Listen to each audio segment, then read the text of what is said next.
and introduce our speakers. So Eric Thacker is an associate professor and rangeland extension specialist at Utah State University.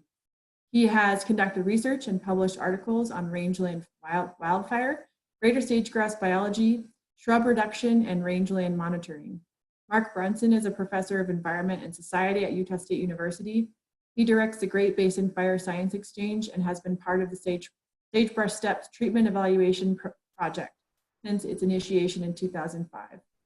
He's taking a break from the Joint Fire Science Partnership or Network meeting today. He's in Salt Lake, and I really appreciate, Mark, you doing that, and I appreciate Eric for taking time out of your busy schedule to present this important webinar, because I know, from just the numbers of people that registered for this webinar, it's clear that, we had over 600 people want to attend today, and that really speaks to the importance of this topic.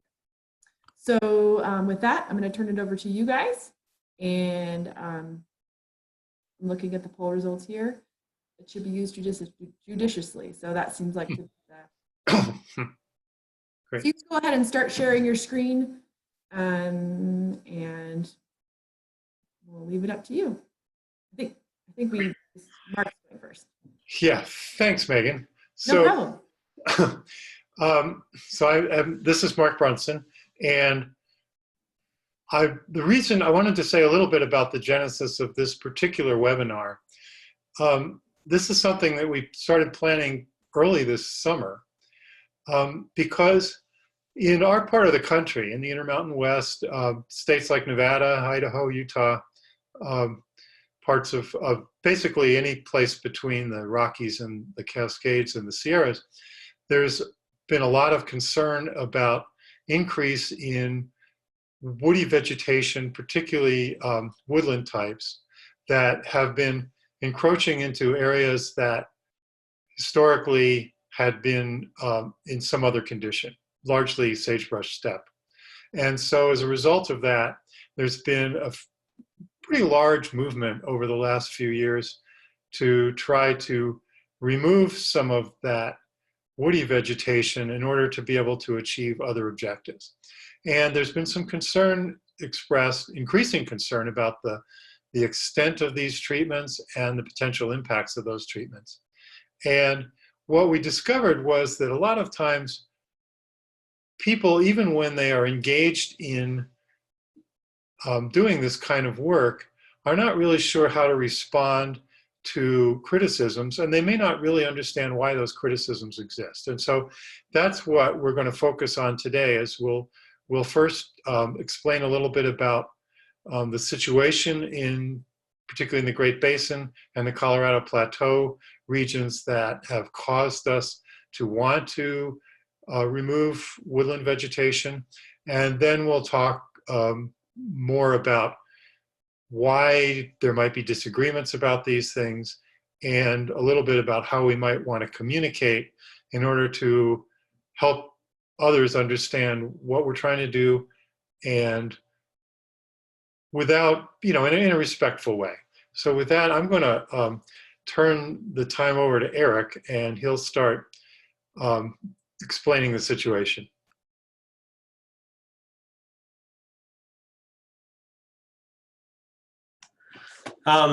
Well, thank you, Megan, for having us today. As many of you know, this is a topic that's certainly become, well, it's always been a polarized topic, but I think it's kind of resurfaced again recently due to some of the large-scale projects that are going on. So what I will spend most of my time with is kind of outlining what the treatments are, the justification for those treatments, and then start into potentially where some of those conflicts may arise. So the area that we're really focusing on today is the Great Basin. And specifically, there's areas within the Great Basin that have a higher likelihood of encroachment or invasion from the conifer species. Namely, we're talking about Pinyon-juniper. And so most of this occurs around a 12-inch precip zone, oftentimes on the toes of slopes coming down from the mountains in the Great Basin. And so a lot of this establishment of the conifer species Pinyon-juniper is occurring in the areas around and in the sagebrush steppe, or areas dominated by sagebrush. And this is becoming concerning because sagebrush is one of the imperiled ecosystems that we're spending a lot of time and money and management attention on maintaining and even restoring that. There are several species that rely on that sagebrush ecosystem. So here's a good graphic that Mark provided showing the risk of invasion and displacement of sagebrush. And so you'll note those areas in red are areas of high risk. And I'll point out that these largely occur around rings. And the reason you see them occurring in rings is because these are around the mountain ranges within the Great Basin, kind of the classic basin and range topography, the valleys. And so a lot of this is occurring, as the pictures on the right would indicate, on the slopes of these mountains as they come down into the valleys. And we're seeing more encroachment into the valleys.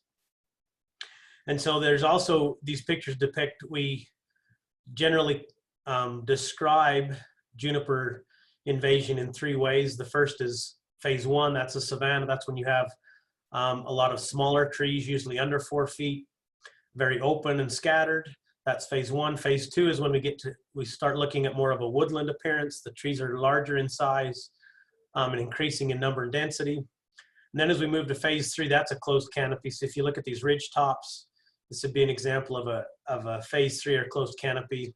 I would like to point out, though, that it doesn't always occur on ridge tops. This can occur in flats and benches. And so these are areas that become problematic from a wildfire standpoint, because once fire enters these systems, it can become a crown fire, and then they become difficult to control. They burn very hot.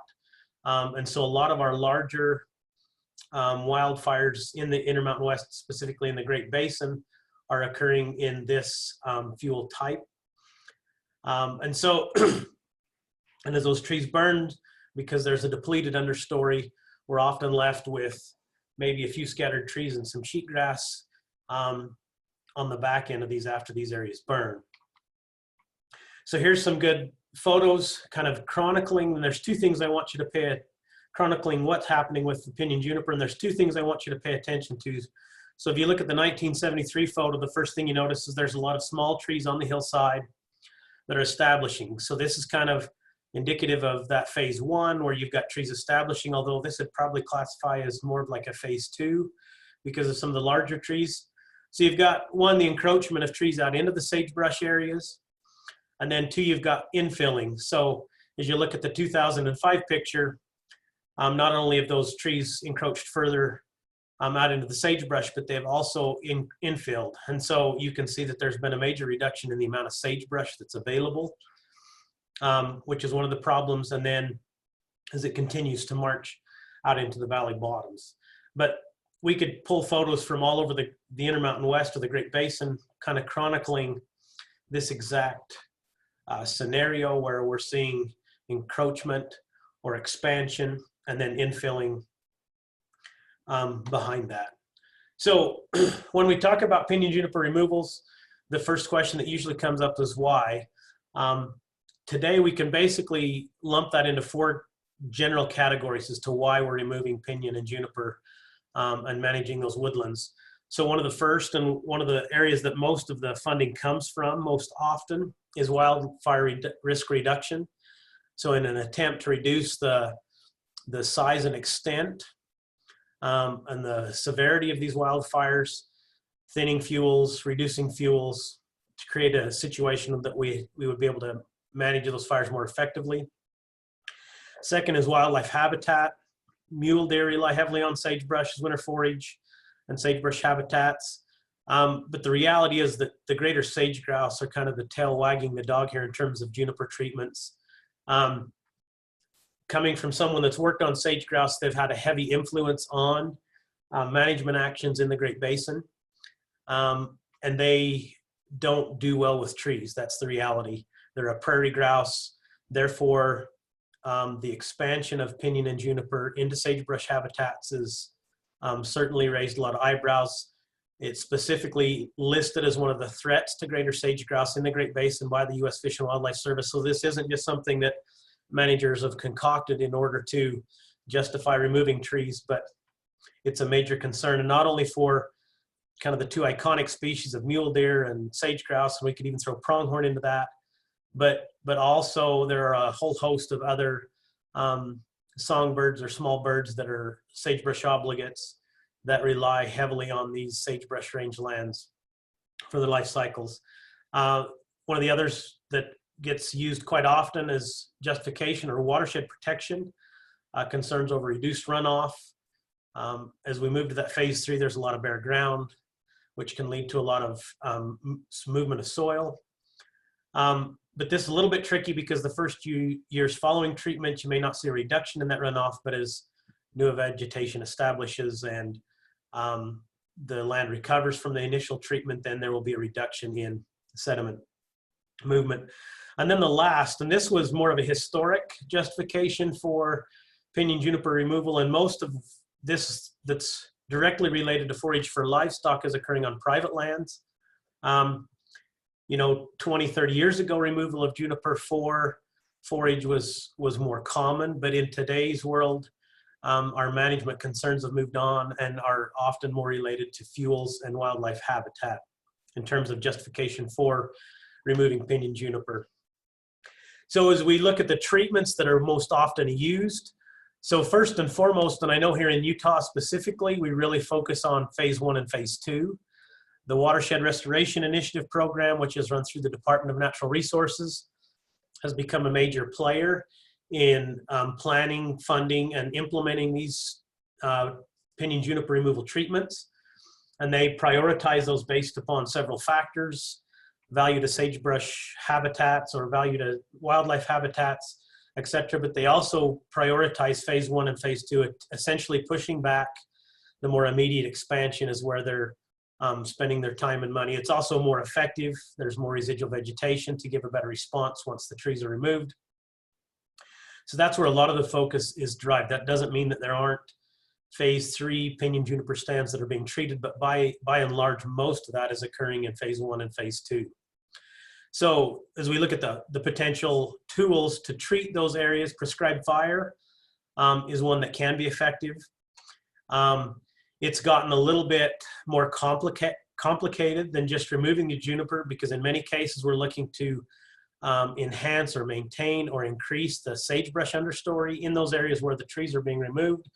Therefore, there's concerns over fire. Additionally, it'll remove the trees, but it'll also remove the sagebrush.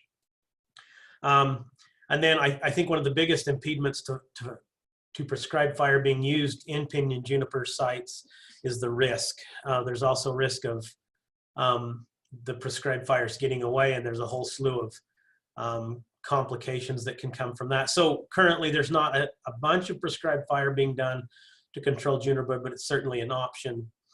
And so, excuse me, really most of this is being done with mechanical treatments: chainsaw, lop and scatter, mastication, chaining, and roller chopping. So the bottom line is the mechanical treatments are really where most of this is occurring. There's several justifications. One is that the managers have tighter control over what trees are removed, how many trees are removed. It gives them oftentimes they have an enhanced ability to reseed or restore those areas following the mechanical treatments or while the mechanical treatments are being done. And so these are really the focus of most of our pinyon-juniper removal. So some examples: this is a mastication. This can be done with a large tractor or even on a track hoe, where they have a big rotating head that basically just mulches the juniper and pinyon trees. So you can see in the foreground here, this is the mulch that's left after these trees have been mulched by this tractor. This is quite effective. It tends to be a little more costly. There are some advantages in terms of it aiding in establishment of the restoration, the seeds for grasses and shrubs that are planted after the fact. Because rubber tires are often used or tracks, there's less ground disturbance, which reduces the risk of cheatgrass encroachment following the removal.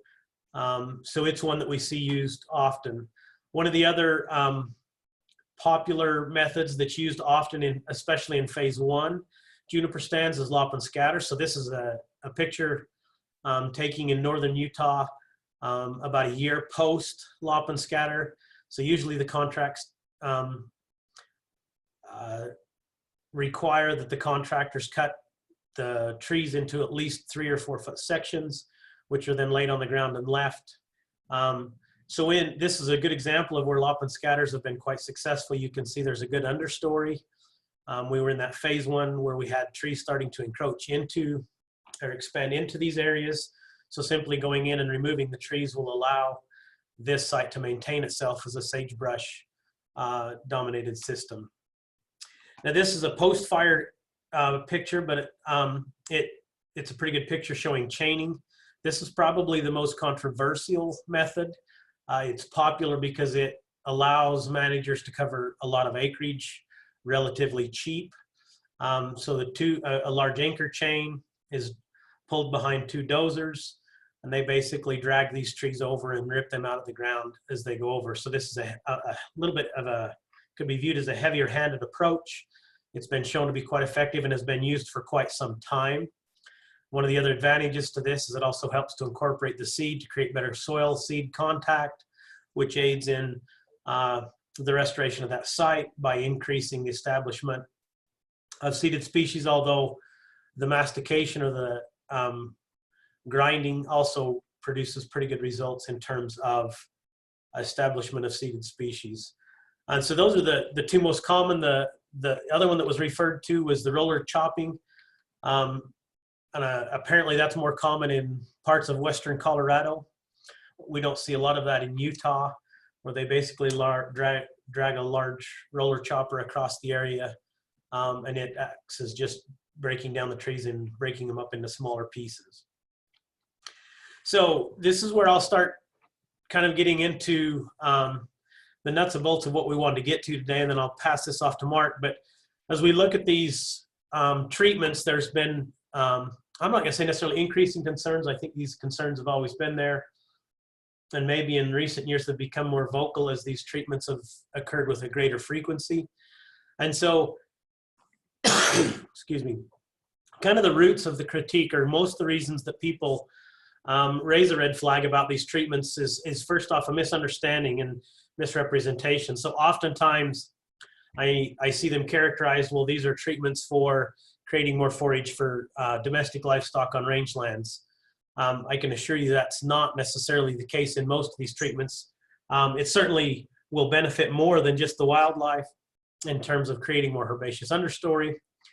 And so sometimes there's misunderstandings about why these treatments are applied. Sometimes there's legitimate disputes about the research results. Research is rarely completely definitive, especially when we're talking about an area as large as the Great Basin. I think our body of literature on on juniper treatments is increasing, and we're getting better data to support the types of treatments that are occurring. And then I think there's even some, whether it's perception or reality, there's even some concerns over incomplete knowledge about the impacts. Some of these conflicts that I'm aware of personally, I think this is where a lot of it revolves around, and potentially even propaganda surrounding the issue of whether these treatments actually yield the outcomes that they're meant to in terms of improving habitat for wildlife, in terms of improving watershed quality, those types of things. And so really what this boils down to is we have to think about communicating to a skeptical or poorly informed audience. My role in extension, I think of this often. This is part of what I do, but I think we're reaching a point where the public wants to be informed or must be informed as to why, and understanding the nuances of these treatments in order to move forward. And with that, I will kick it to Mark.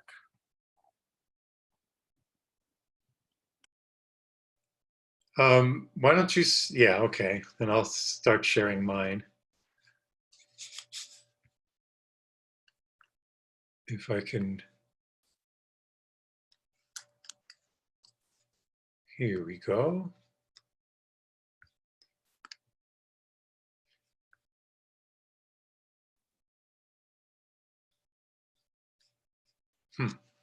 Should be that little green I know. What's happened is that I started sharing my screen, or didn't start sharing my screen before I got to the PowerPoint. So this is my first time I've ever given a webinar, and No worries. what I'm doing. Eric, do you think we should, well, maybe you guys are going to mention the article, so I'll leave it up to you. Yeah. So one other thing I wanted to say about, from this slide is, this is sort of a disclaimer. We're not the great experts on pinyon and juniper woodland. There are other people who I'll mention in a few minutes who have studied this for a lot more than us. And part of the reason why we're giving this webinar, though, is because for us, our job is to think about communicating. I do this all the time when I talk about fuels treatments as part of the Great Basin Fire Science Exchange. And so for a lot of people who are range managers or fire managers or something, they're sort of in the same boat as us. We have knowledge. We're the people who are often called upon to make these explanations. We're not the great experts, but we do have a fair amount of understanding about what's going on, and we're often the people who need to do the sharing of information. So where does Eric went through the categories of reasons why people might be misunderstanding what's going on or may disagree with it. So I wanted to go through some of those and talk about where they come from. One thing that we've noticed over the years is that especially when the news media begin to look at information about a treatment, they may very well see the NEPA documents, which are telling what the project acreage is. So maybe we see, oh, there's a 3,200 acre treatment project going on, but that doesn't mean that there's going to be removal of trees from 3,200 acres. That's basically the area that's going to be affected. But then you're going to, the treatment units will be laid out in a plan, and essentially there may be significantly fewer amount treated. But what people hear is these vast acreages that are going to be managed in what they think is perhaps, a 3,200 acre clear cut, and that, that's probably not going to be the case. Another thing that happens is that people may misunderstand the differences between different kinds of shrub or woodland landscapes. So I've seen analyses of the effects of treatments that combined research results from sagebrush ecosystems with results from coniferous woodland, and perhaps results from research conducted in the Great Basin and then research conducted in the Colorado Plateau. So for those of you who aren't from the West and may not know exactly what we mean by those areas, the Great Basin is that is sagebrush steppe dominated basin, with punctuated by mountains, the basin and range country, and it extends from essentially southeastern Oregon to southern Utah, and then north to Idaho, south through most of Nevada. And the Colorado Plateau is the region, the Four Corners region, with all the fun, beautiful red rock, and then extends north through much of the eastern part of Utah. And so they both have pinyon and juniper, but there are other things going on. There are different soil types, different soil origins, different kinds of climate regimes. And so, to provide, to look at results from the Great Basin and think that they also can be applied to the Colorado Plateau may not be correct. And that's a challenge for both the critics of this work, but also for those of us who are implementing it. Because, to my mind, there's been significantly more research done on this in the Great Basin. I think that we probably need to be a little more careful when we're working in the Colorado Plateau because we don't have as much research backing for the kinds of things that we're doing. I also mentioned, this talk about meta-analysis. There was a recent synthesis review done by the Wild Utah Project, and they concluded that correctly that there are still a number of things we don't really understand very well, but the way that they did their analysis was essentially counting the number of studies that had positive impacts, negative impacts, or no impacts. And that really doesn't, that was the best information they had available to them. But they acknowledge, and I would point out that what we really need is a true scientific meta-analysis that that uses the actual data and thinks about effect sizes and other kinds of factors that will give us a better idea about really what are the things that we know work, what are the things we know have impacts that we need to be more careful about. Another source of misunderstanding or disagreement might be a better term is that there are sometimes fundamental disagreements about what land management is supposed to do. And when we asked in a poll very early on, well, what do you think is the appropriate role for woody vegetation treatment? And one of the choices, well, you shouldn't do that at all. There was only one person who chose that option, but there are a number of people out in the world who are stakeholders and who care about what happens to these landscapes, who fundamentally believe that the best management is that which manages least. That is distrustful of our capacity as humans to make changes and believe that nature should have the upper hand. And so for them, they're looking at all of this question through a different lens than those of us who may be trained in silviculture or trained in rangeland management or trained in wildlife management or watershed management. And so we need to remember that's part of what's going on here. And then, and Eric alluded to this as well, there is mistrust rooted in the history of the way we've settled the West and in political things. So one thing that I've seen very often is what is maybe termed the 3 waves of destruction argument. I've seen this repeatedly recently in articles from environmental organizations. And so what do they mean by 3 waves of destruction? Well, during the era when this region was being settled, so basically around the time of the Civil War until the end of the Great Depression and into the Second World War, primarily there was a fair amount of juniper removal and pinyon removal, and it was done for a couple of reasons. One is because this area was rich in minerals, and so by if they have these small smelters that needed fuel, and the best sources of fuel that was there was charcoal from juniper and pinyon pine. And so you can still find charcoal kilns. For example, outside of Ely, Nevada, there's an area where you can see, where an awful lot of juniper and pinyon was processed, and that occurred especially in the first half of this era. It was also the best available timber it was the only available timber in many cases for fence posts, for mine timbers, for railroad ties. There were all kinds of things that needed to be done, and so an awful lot of pinyon and juniper was removed for those purposes.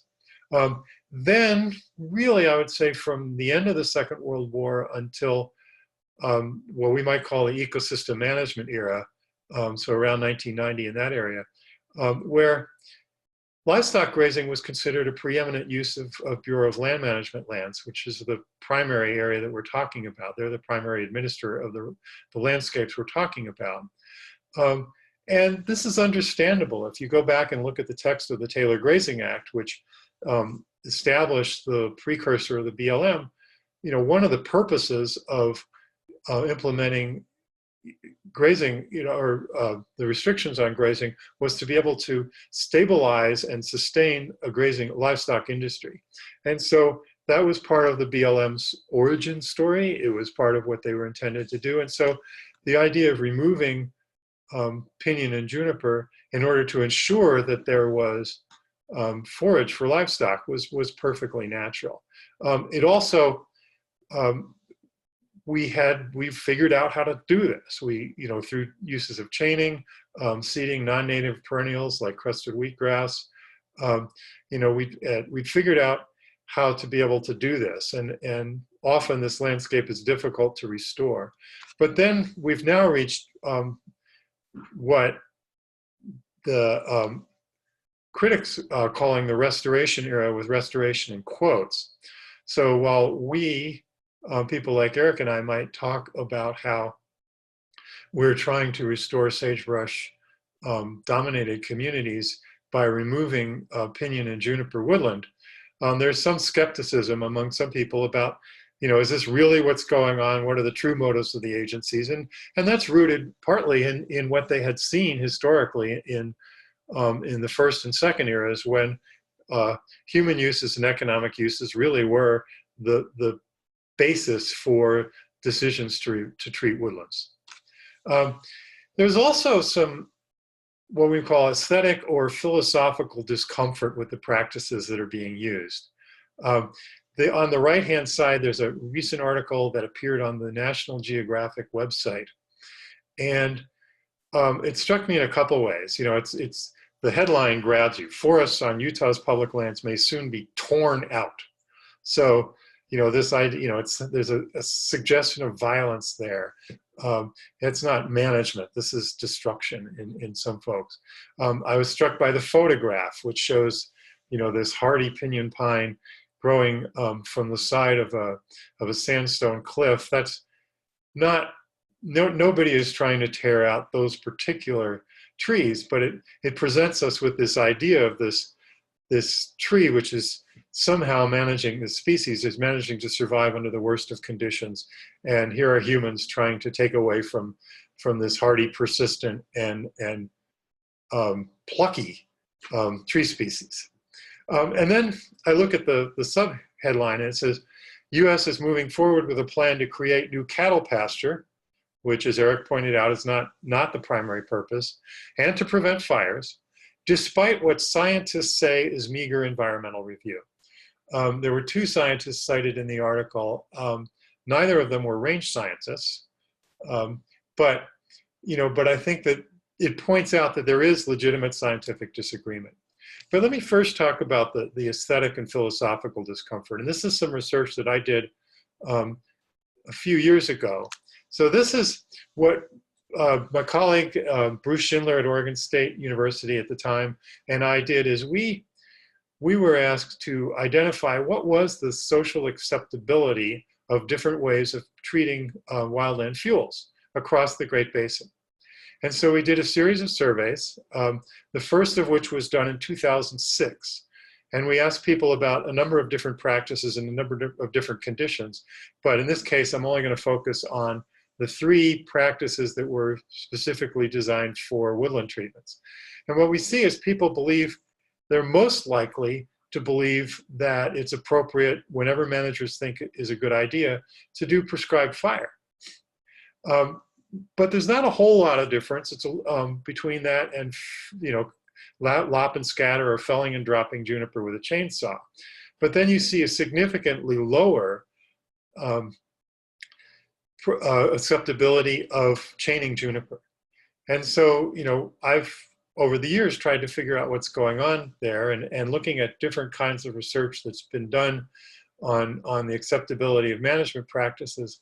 It seems that the closer that a practice being used by managers is to what people see as what nature would do, the happier they are with it. So prescribed burning is an ecological, is a simulation of an ecological process.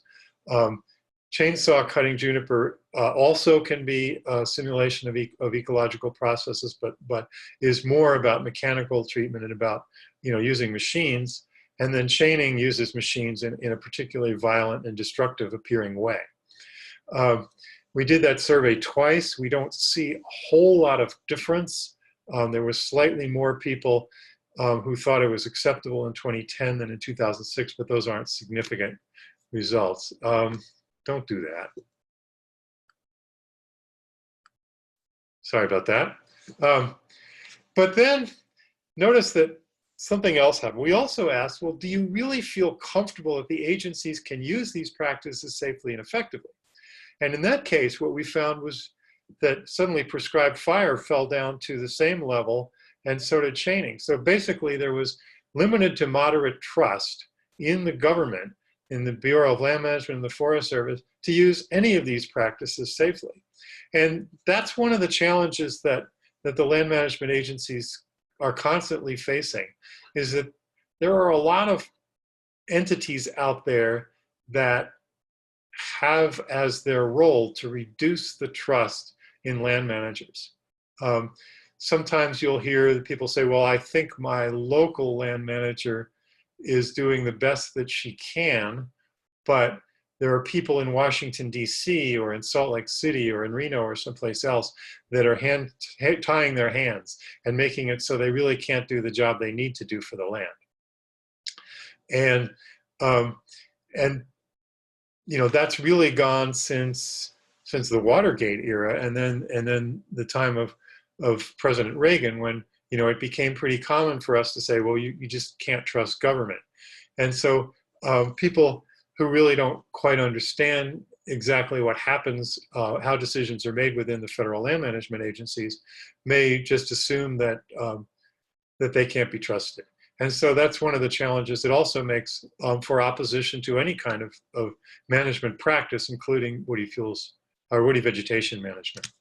But there are also legitimate disagreements about science. So here is one. You know, I have a doctorate in forestry.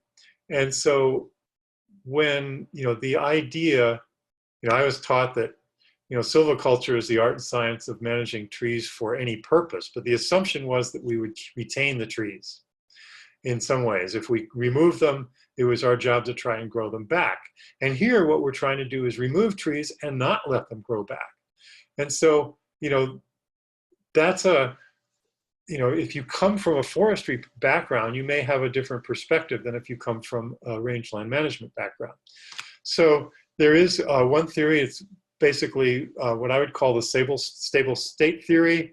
Ron Lanner, who is probably the world's premier expert on stone pines, on pinyon and other stone pines, along with Penny Fraser a few years ago, basically laid out their argument for why they thought there had always been significantly expanses of woodland in the Great Basin.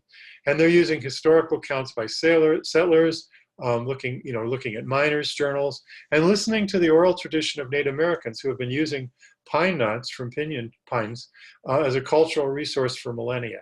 And so, you know, basically from that oral history and from the miners' journals, you know, they see a lot of evidence that there have always been lots of trees in places that we're trying to remove them, and, you know, that they're coming back, but they're only filling in where they would have been otherwise. Alternatively, Rick Miller, who is another, you know, expert in in the Pinyon-juniper woodlands, I would say he's probably the region's biggest expert on that, has been, you know, recently completed, and it's in publication process right now with the Forest Service, a synthesis of what we know about pinyon and juniper woodlands for the Great Basin and the Colorado Plateau. And he's been using historic climate reconstructions. And so basically what they've found by looking at all kinds of different practices, you know, different methods that we can use to reconstruct previous climates, that there's these ebb and flow of cool wet periods versus warm dry periods. We had a cool wet period from 1890 to 1920, and most of the current mature trees, the phase 3, originated during that time after the peak of the mining era, when trees were growing, not necessarily in a stable state, but because the conditions were right to be able to foster that kind of growing. But what we also see with that ebb and flow is that you end up with periods of extended drought accompanied by large stand replacing fires when there were conditions inadequate for immediate regeneration. And so you would have long periods of time when there wasn't a whole lot of pinyon and juniper woodland, because the conditions, you know, first of all, you know, we had like a 50-year drought back in the late 1300s, early 1400s. And so what you would have happened then is after a wetter period, you would have had a fair amount of woodland, you would have had these large stand replacing fires, and then until it became wet again, you wouldn't have really had an opportunity to grow those trees back because the conditions were ripe for something else. But now, in our contemporary times, the question I would ask is, it's not only a question of what was there in pre-settlement times or some other, but what are going to be the costs to society and to ecosystems of fires of that magnitude when we live in a different world? We have settlements throughout there, in cities sometimes on the edge of these regions. We have sagebrush landscapes that have been invaded by pinyon or by cheatgrass, so that they have different fire cycles. And so, one of the reasons why we're talking about removing woodlands now is because we have created a set of conditions. Society has created a set of conditions that may make it more prudent to be able to do this in order to be able to maintain the values that we currently have as a society in the 21st century. A second set of legitimate disagreements have to do with the impacts on woodland bird communities. There was a recent appeal of treatment near the Grand Staircase Escalante National Monument in southern Utah. And the Interior Board of Land Appeals said to the Bureau of Land Management, hey, you guys didn't do enough to look at the impacts on woodland bird communities. And that's reasonable. What we know is that woodland birds do decline in response to mechanical removal. They don't to wholesale mechanical removal. They don't necessarily decline as much when you thin out the trees or when you use prescribed fire. And the reason why you don't find that is because either the burns don't kill all of the trees, or because there's still standing snags that will last there for decades that can be used by the birds. But essentially, whereas if you do a wholesale removal, you will see decline in woodland bird populations. But we also know, this work from the Great Basin Bird Observatory, that there's been an estimate of about 85% decline in pinyon populations since 1970, even though we have more pinyon than we did in 1970. But some people will argue that mechanical treatments are exacerbating this, but since the decline is continuing with encroachment, scientists are beginning to believe that the reason is not because there's not enough pinyon pine, or enough juniper, but because we've taken away the mosaic of stand ages and the intermix with shrub steppe that the birds would have evolved with. And so infilling is reducing landscape heterogeneity, and so that's causing reducing habitat quality for pinyon jay. But at the same time, so would really large-scale clearing. And so one of the things that I would like to see some more consideration of and more research about is, can we do a better job of considering the landscape context in our treatment designs? Thinking about how this treatment would be juxtaposed about others. Can we maintain this more of a heterogeneous matrix of different kinds of stand ages and vegetation types that might make it more effective as wildlife habitat? And there are some other things we don't know. We don't know really how soon after treatment grazing should be allowed to occur. How long before, should we allow grasses to have a chance to reestablish before we let livestock enter in those landscapes? And that also is going to depend on the kind of treatment that you do, because say a lop and scatter treatment in phase 1 actually provides some refugia where the new trees and new grasses can hide under dead shrubs that the cattle don't want to nose through in order to be able to find the grass. But in a different kind of treatment, you may need to keep your cattle off longer. And we don't necessarily know that yet. We don't know how soon sagebrush obligate birds return after a treatment. One of the problems is that it's very difficult to get sagebrush back. So we're mostly trying to treat places where there's still some sagebrush. For the SageSTEP project that I've been involved with, we have been able to start to answer some of those questions. We did experimental treatments across the Great Basin in 2006, 7, and 8. We now have 10 years post-treatment for all of our sites.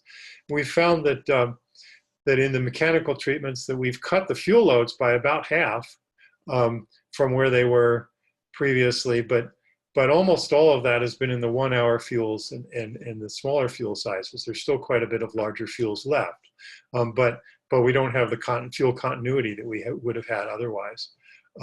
There's definitely been improved hydrologic responses 9 years after treatment, much better than they were 4 or 5 years after treatment. And we found that understory plant responses differ quite a bit based on what we might call the soil temperature moisture regime. So is the site warm and tend to be warm and dry versus is it cooler or moister? We also have found, a lot of variability across and within regions. The 10 SageSTEP sites, we have 10 mechanical treatment and prescribed fire treatments of woodlands, and then we've got about 10 sagebrush step sites that we studied as well. But even within soil temperature moisture regimes, we've seen differences in some sites than others. And so we really don't necessarily understand yet what are all of the sources of variability.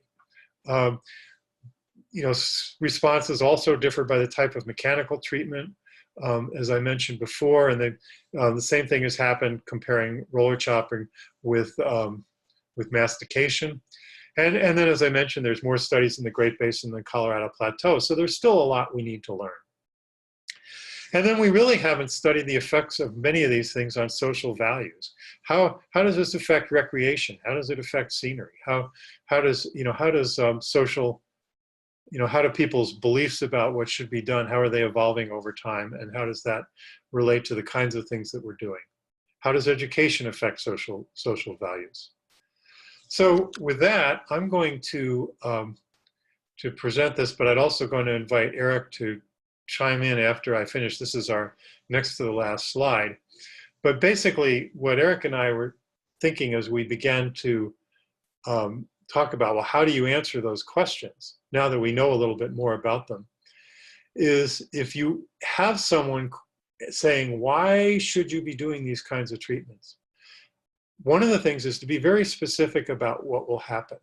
It's easy for us to sort of just say, well, we're doing mechanical treatments, and this is a good thing for everybody, but which treatments are going to be used? Where are they going to be used? How much of the area is actually going to be treated? How large are the individual treatment units?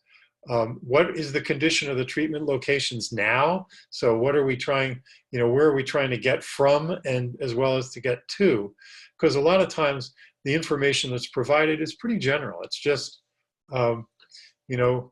we're going to, here are the benefits that we see by treating 3,000 acres in this location, and the world will be a better place.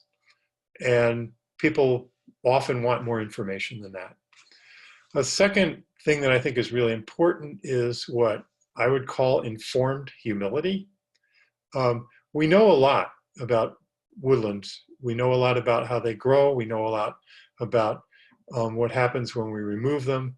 But there are things we don't know. And I think we need to remember that there are things we don't know. And sometimes we have to go forward anyway, because we're concerned about conditions. We're concerned about the status of species like the greater sage-grouse. So we don't feel we can wait. But in those cases, we really need to be doing a better job of monitoring, of helping with research and doing adaptive management. Because I honestly feel that while I believe that this is an important process to move forward with, I think we also need to be pretty aware of the fact that there are still things we don't know. And as I learned years ago, the chief cause of our problems is often the solutions to our previous problems.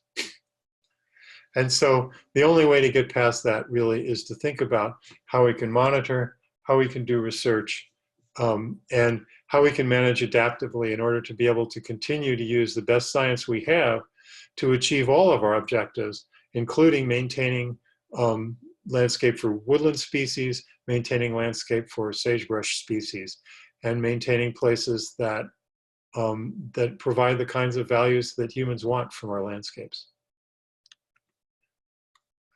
Eric, did you have anything you wanted to add to that? I don't, I hope I'm unmuted. I don't think so, Mark. I think the big key in part of the communication, though, is making sure that enough monitoring is occurring so that we can go back and, number one, manage adaptively to make sure we are doing the best things to meet our objectives. But then I think that also helps us in communicating future treatments and assuring the public that we do know what, you know, the agencies and those involved with the land management decisions do know what they're doing in terms of implementing projects.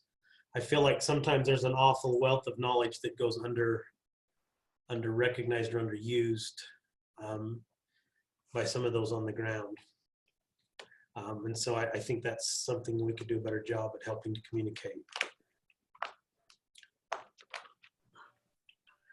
So we thought we were going to do a 20 to 30 minute presentation. We did a 50-minute presentation. It's all right, Mark. I know you. I know I wasn't planning on 20 or 30 minutes. So.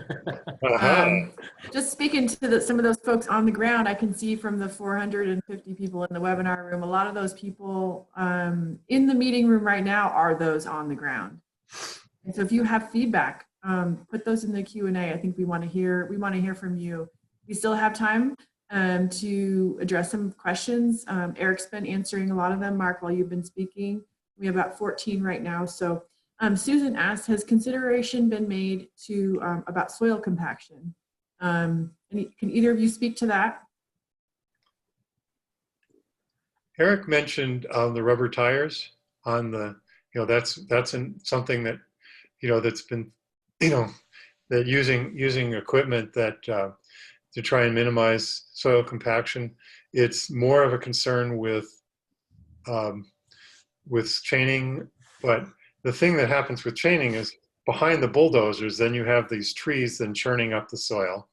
And so that's one of the reasons why they do chain, is because it provides contact between the mineral soil and seeds. And then of course with some kind of a lop and scatter treatment, essentially it's people with chainsaws, and so compaction is less of a concern there.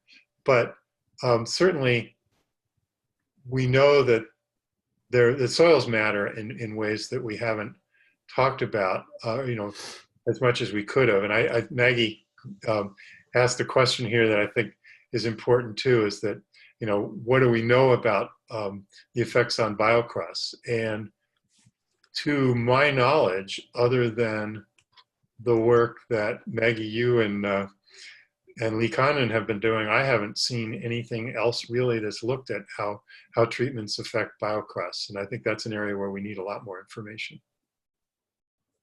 Yeah, Maggie, feel free if you want to refer or reference work you've done in the chat window, feel free to put any links in there. People, there's people want to know that. So it's probably, I know because I work with Maggie that we're not there yet. Okay, well then, stay tuned. Before anybody else leaves the meeting room, I'm going to go ahead and launch our evaluation poll really quickly. So if you don't want to take the poll right now, minimize it, drag it off your screen, but please make sure you take that quick poll before you leave the meeting room, and we're going to blow through these. Oh, 26 questions just in. Okay, no problem. So Becky, I think I sent the article link to you that was published by Allison Jones at Wild Utah, but if the article is referring to a general collection of reviews on woody restoration treatments, no worry. Oh, okay. So I'll go ahead and put the link to that review paper in the chat window.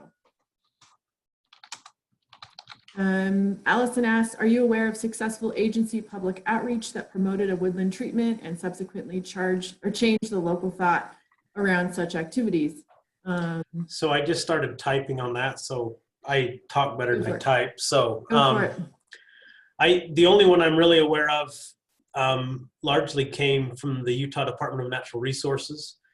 They produced a couple of really good videos, informative, kind of walking through the justification of why and what the outcome of some of the treatments are. But I cannot speak to did it change anybody's mind. it certainly seemed to, I know it was shared widely on social media outlets.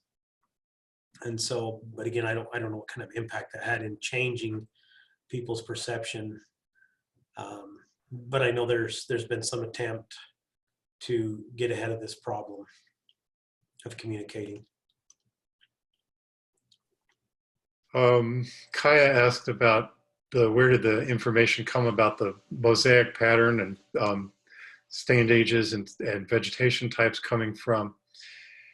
The place where I read it was actually a SageSTEP newsletter from, I think, 2017. But all those newsletters are easily accessed on the sagestep.org website. The scientist who worked on that was a researcher in Colorado, in Western Colorado. And unfortunately, I'm not recalling his name right now.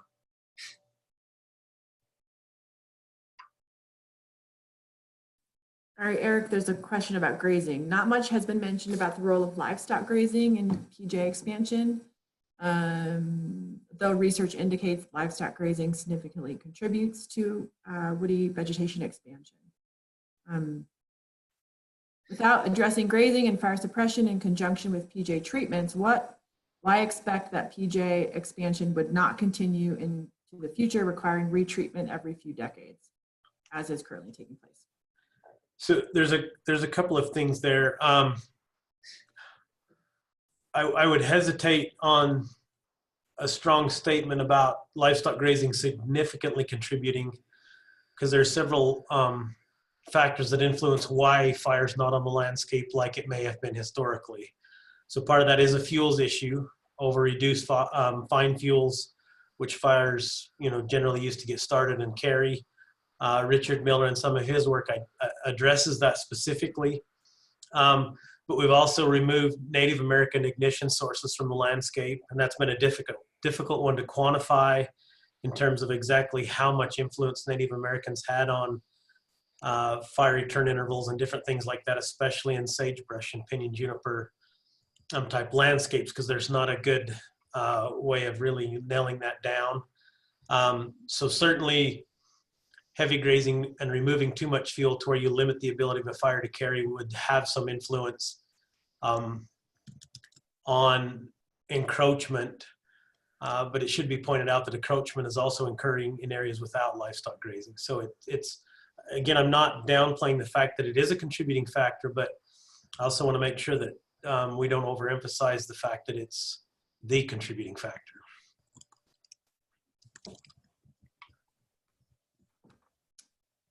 Linda asks, has there been a concern that the control method of lop and drop or chaining leaves behind too much fire fuel? Perhaps a blend of those methods and mastication provides both habitat protection for new plants and reduces fire. So, yeah. Oh, go ahead. I was just going to say there's, and maybe I should let Mark answer because it come out of the SageSTEP project. Bruce Roundy's work specifically. It's important that all of these methods that we've talked about don't remove the fuel. The fuel stays there, but we change where the fuel's oriented. So rather than standing up where it burns much more rapidly, it's laid down on the ground where it burns more slowly. So we change the fire behavior, but we have not removed the fuels. And therefore, that's a good question because it points out the fact that these areas will still burn, but the fire behavior will be less erratic and less severe.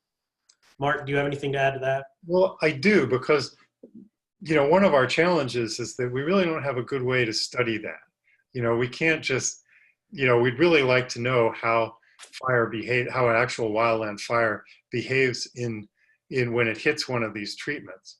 But, on a controlled research way, we can't very well just start setting fires to see what happens, when it burns into a treatment.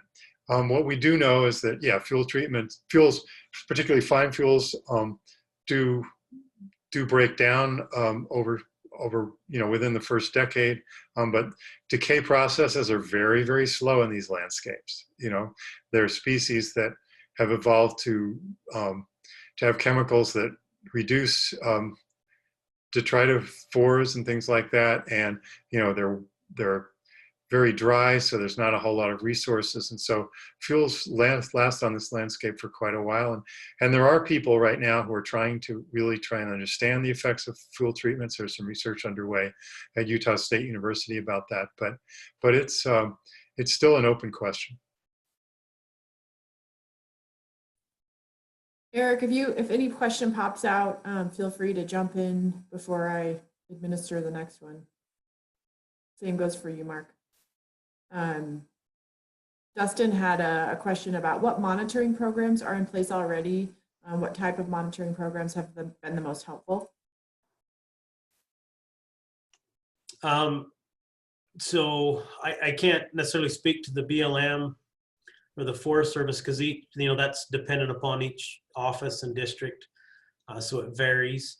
In Utah, because of the Watershed Restoration Initiative and that program, there is monitoring being done through that program. They don't necessarily monitor every treatment, but they monitor some of the treatments, and so that's where a lot of the data that we're currently looking at comes from, is through those programs. I think that's one of the things that, if I can be so bold to make a recommendation, is that needs some improvement is a better handle on wide scale monitoring of those projects.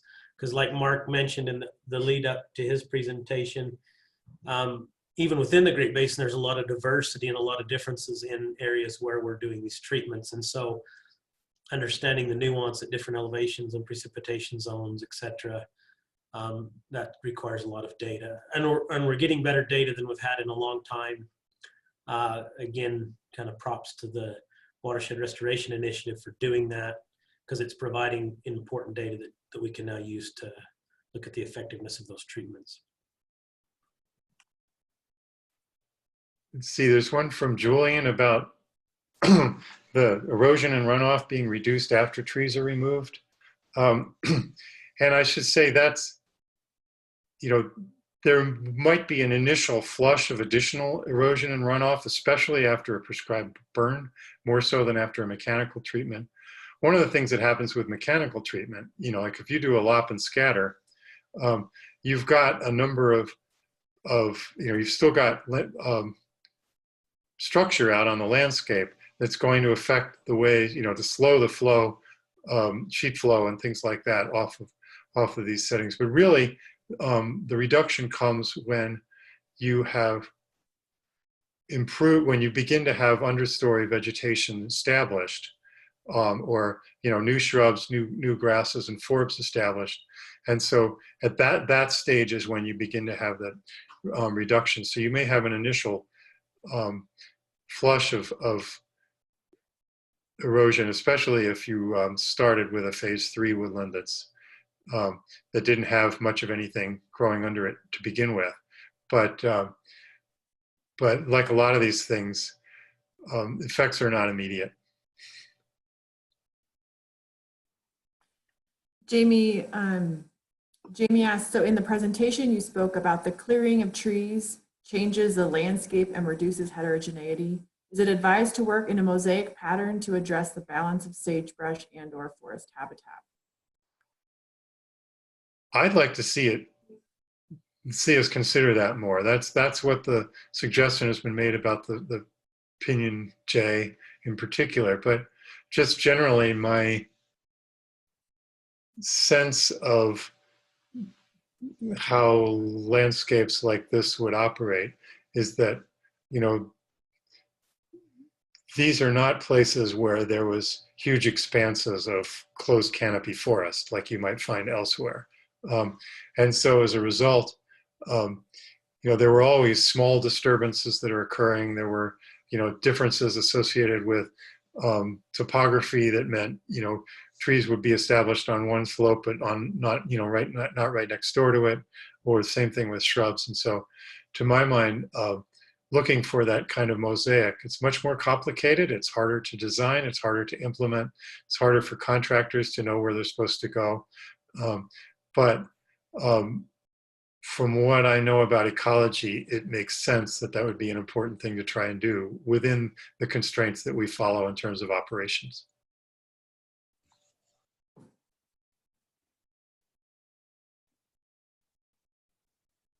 Somebody asked about have we been using any of this feedstock to make biochar, and I'll just put a plug in for that. One of my supervisors, Darren McAvoy, is very excited about making biochar, and he's using a very simple but effective tool to bring large metal kilns into the field to make biochar on site, applying it on site and leaving it there.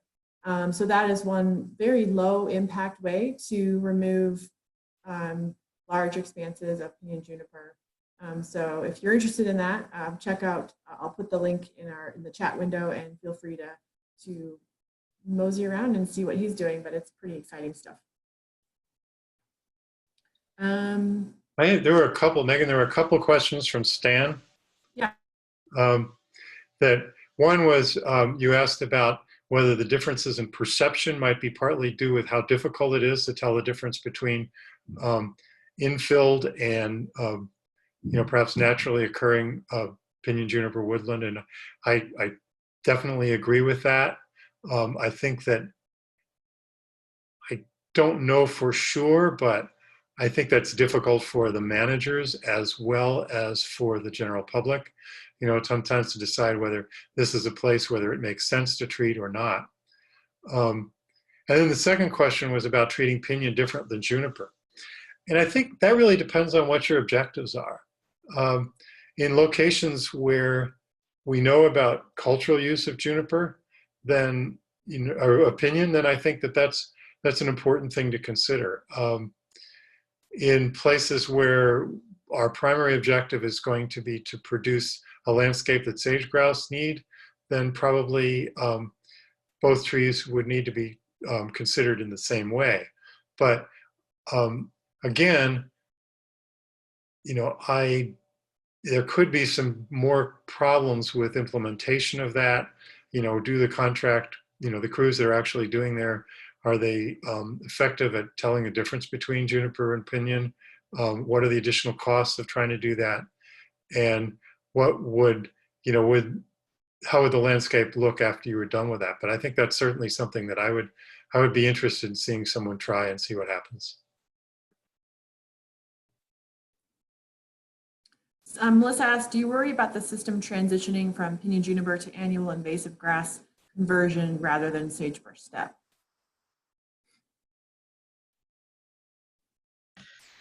Yeah, that's always a risk. And I can show you examples of treatments that were more successful than others. One of the complicating factors of attempting management actions in highly variable climates is your success can be determined by factors you don't control. So you have good precip for a couple of years following a treatment, it increases the likelihood that you're successful. You have a really bad drought year or 2 or 3 following treatment, that may limit your success. That is a concern, and that's considered often in making these decisions.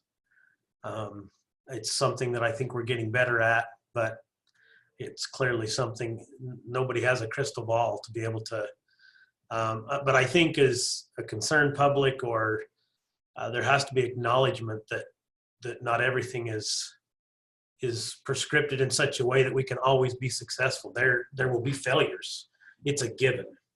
And so we have to balance the risk versus the reward in terms of, are the outcomes worth the risk? It doesn't mean it's all lost. If we aren't successful with the treatment, we can revisit those sites and try to fix the situation. But cheatgrass is a formidable problem, and it's not going to get any easier. Martin, anything else? No, I think you said that pretty well. There's a question here that jumped out at me from Rory. It's good to hear from you. Rory asked, how can researchers help make more on-the-ground people feel comfortable implementing treatments? I wanted to address that because that's actually why I'm in Salt Lake City and not in Logan today. Why I'm doing this from a motel room is because we're trying to figure out how to do that. And I think that part of the solution is for us to design research where the researchers and the on-the-ground personnel are participating from the very beginning. So researchers need to understand why folks, field personnel aren't feeling comfortable, and figuring out how to, work with them together to think about research that might help them feel better, feel more comfortable, but also go out there, researchers and field personnel implementing treatments together, and actually learning. I think the researchers need to be more immersed in the culture of land management, just as managers need to have a better understanding of why researchers answer the questions the way they do and design research the way they do. So the workshop that I'm attending with the Joint Fire Science Program today is specifically designed for us to try and find better ways of co-producing our research so that it's more actionable on the ground and more relevant to the people who we want our research to benefit. So I guess the answer to that is stay tuned, but we're going to start trying to figure out how to be better at that.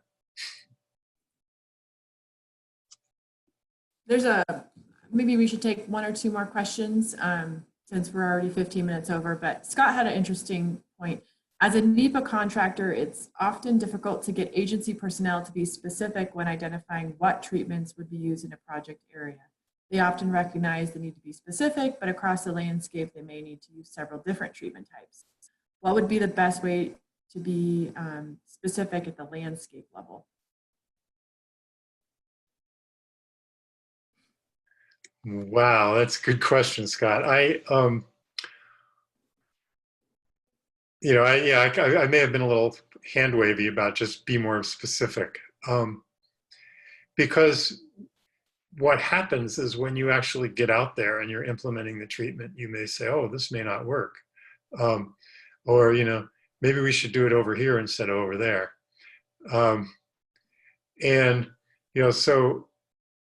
But I think we do need to have prescriptions for this kind of treatment that are as specific as a silvicultural prescription would be. And if that's not what you're seeing as a NEPA contractor, then I can see where that would be a challenge for you, because ultimately, if we're going to try and explain to the public or to appellants or to higher decision authorities, we need them to have all the information they need in order to be able to do the job that they're going to be asked to do.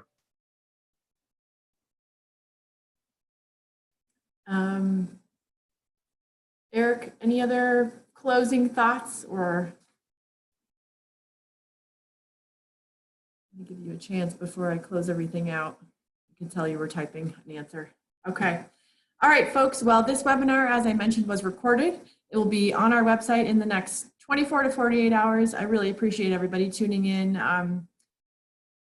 There's lots of food for thought. And thank you, Mark. Thank you, Eric. Thank you for taking the poll. And everybody have a wonderful day, and mark your calendars for next month's webinar.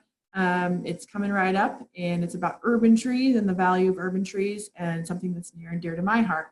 So everybody have a wonderful day, and thanks for joining us.